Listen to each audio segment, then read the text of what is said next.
Welcome to the fairy tale, Knowledge 9 Domain, Lesson 3, Rapunzel.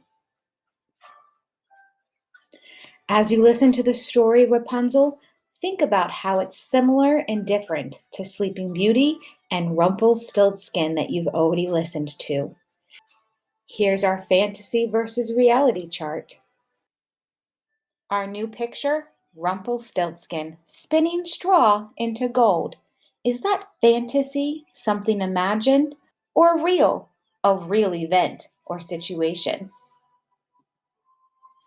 Fantasy. You cannot spin gold from straw. We'll continue to add more images as we hear more stories. What is this? Does it look like lettuce or a special kind of salad? This is actually a kind of lettuce called Rapunzel. In today's story, the characters are going to experience a problem because of this special lettuce called Rapunzel. Listen carefully to figure out what the problem is that is caused by this lettuce. As we listen to our story, remember to see if you can identify the problem caused by Rapunzel. And then listen to see how this version may be different from ones you've heard in the past. There once lived a man and his wife who more than anything in the world wished to have a baby. Finally, one day, they learned that their wish would come true. Now, at the top of their house, in the very back, there was a little window, and from this window you could see a garden full of beautiful flowers and fresh vegetables. But around the garden was a high wall, and no one dared to enter the garden because it belonged to a mean witch. One day, the wife stood at the little window and looked down into the witch's garden. There she saw fine-looking leaves of Rapunzel, which is a kind of lettuce, and it looked so fresh and green that she felt she simply must have some. Day after day she longed for it. The more she wanted it, the more she became pale and sad that she could not have some. Her husband saw her looking so sad and became worried. "Dear wife, what is the matter?" he asked. "Oh," she answered, "I feel I must eat some of that Rapunzel from the garden behind our house." Her husband loved her very much, and he thought, "I must get my wife what she desires. I will get some of that Rapunzel no matter what." That night, he climbed over the wall into the witch's garden. He quickly filled a sack with Rapunzel and brought it back to his wife. At once, she ate it with delight, but she liked it so much and it tasted so good that the next day she longed for it twice as much as she had before. So that night, the husband climbed the wall again and picked more Rapunzel. He turned around to go back when he saw before him the very angry eyes of the witch. "How dare you climb into my garden, you thief! How dare you steal my Rapunzel? You will pay dearly for this," she hissed. "Oh, please," said the terrified man, "be merciful. I only did this because I had to. My wife, you see, is having a baby, and she was looking out the window and saw your Rapunzel, and she needed some more than anything else in the world."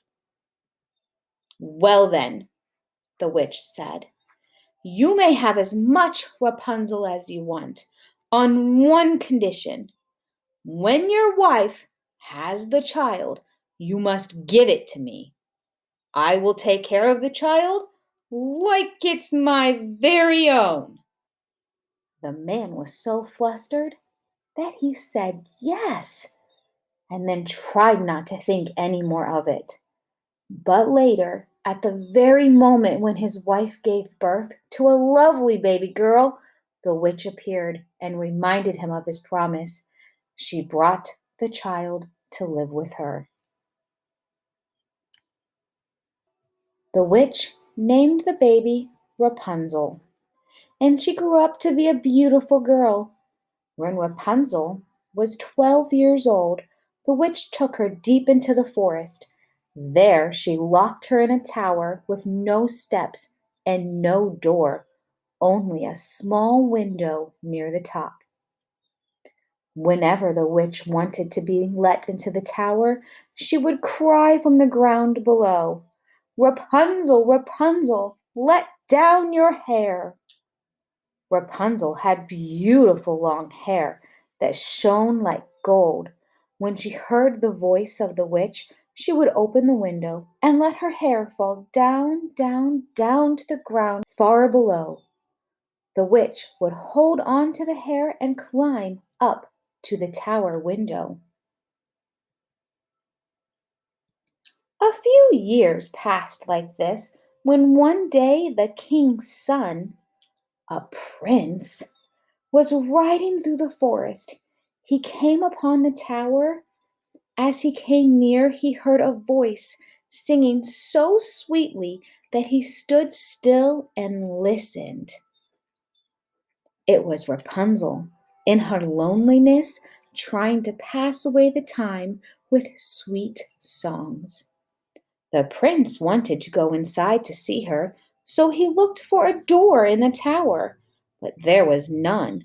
He rode home, but the song had entered into his heart, and every day he went into the forest and listened to it. Once, as he was standing nearby behind some trees, who should come up to the tower but the witch? The prince watched, amazed, as the witch called out, "Rapunzel, Rapunzel, let down your hair." Then he saw how Rapunzel let down her long hair and how the witch climbed up it and went into the tower. He thought, "So that is the ladder. Well, then, I too will climb it." The next day, as dusk fell, he came to the tower and cried, "Rapunzel, Rapunzel, let down your hair." And she let down her hair, and the prince climbed up. Rapunzel was greatly frightened when she saw the prince, for she had never seen a man before. But he spoke kindly to her and told how her singing had entered his heart, and how he felt he could have no peace until he had seen her. Then Rapunzel forgot her fear, and when he asked her to be his wife, she put her hand in his hand and said, "I would gladly go with you, but I have no way to get out. Do this for me. The next time you come, bring a bundle of silk, then some more each time you come, and I will make a ladder of it. When it is finished, I will use it to climb down from this tower, and then you will carry me away from here on your horse."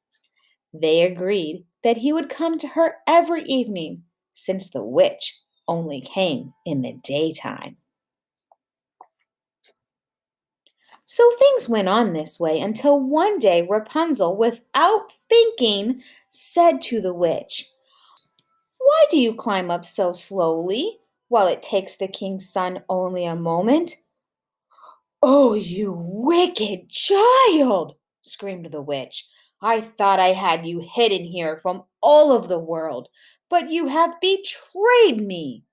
In a rage, the witch grabbed a pair of sharp scissors and cut off poor Rapunzel's hair.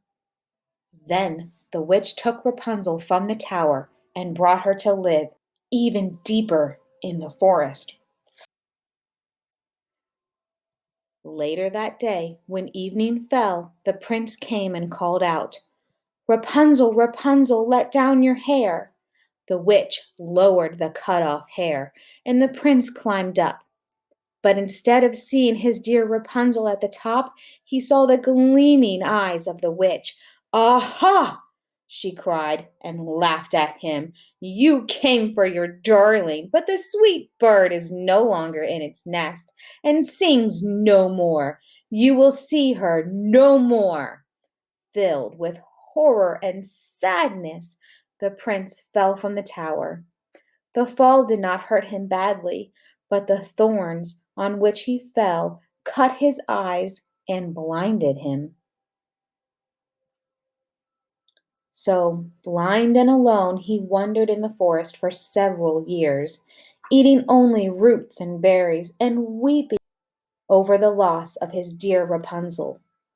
At last he came to a place in the forest where Rapunzel herself was wandering.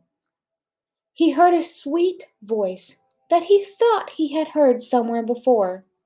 When he went toward the sound, Rapunzel saw him and wrapped her arms around his neck and wept. When Rapunzel's tears touched the prince's eyes, he could see again. He was both happy and amazed because he thought he'd never see her again. And so the prince took Rapunzel to his kingdom to be his bride, where she was welcomed with great joy. They were soon to be married, and they lived happily ever after.